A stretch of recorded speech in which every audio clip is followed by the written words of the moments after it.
ম্যাডামকে দিয়ে দিতে বলো। কর্মকাণ্ড শুরু করছি। নিয়ে নে।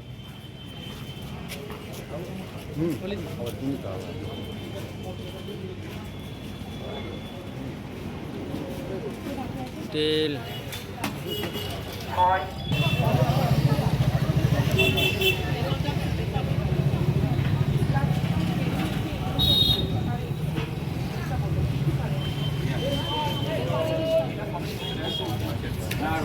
বর্ধমান লোক আদালত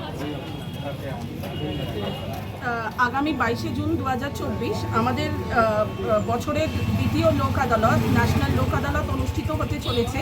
সেই উপলক্ষে আমরা একটা ক্যাম্পেনিং করছি কোর্ট চত্বরে মানুষকে সচেতন করার জন্যে যে বিভিন্ন কী মামলা আমরা লোক আদালতে তুলছি এবং কী মামলা নিষ্পত্তি হতে পারে বা কী মামলায় কেমন ছাড় হতে পারে। তো প্রচুর মানুষের সমাগম হচ্ছে, একই সাথে প্রচণ্ড দাবদাহ চলছে। তো এই জন্যে আমরা ঠিক করেছি যে এই ক্যাম্পেনিংয়ের, ন্যাশনাল লোক আদালতের ক্যাম্পেনিংয়ের সাথে সাথে আমরা একটা জলছত্র অনুষ্ঠান আয়োজন করব। সেই মতন আমরা আজকে এই জলছত্র আয়োজন করেছি ন্যাশনাল লোক আদালতের ক্যাম্পেনিংয়ের সাথে সাথে। এবং এই জন্যে আমাদেরকে সাহায্য করছে আমাদেরই পূর্ব বর্ধমানের একটি এনজিও সহযোদ্ধা। তাদের সাথে আমরা মিলিতভাবে ইন কোলাবোরেশন উইথ সহযোদ্ধা আমরা আজকে এই অনুষ্ঠানটা আয়োজন করেছি এবং প্রচুর মানুষের আমরা সাড়া পেয়েছি। আর আমরা অভিভূত এরকম মানুষের সাড়া পেয়ে। কতজন জলছত্রের আয়োজন করা হয়েছে? কতজনের?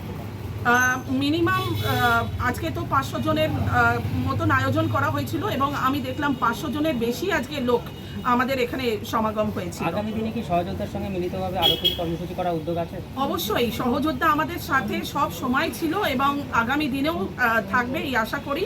এবং আজকেও যেইভাবে আমাদের সাথ দিয়েছে এর জন্য অসংখ্য তাদেরকে ধন্যবাদ। আপনার নাম এবং পরিচয়? আমার নাম সুতপা মল্লিক, আমি ডিস্ট্রিক্ট লিগাল সার্ভিসেস অথরিটি পূর্ব বর্ধমানের সেক্রেটারি তথা সচিব। ধন্যবাদ ম্যাডাম।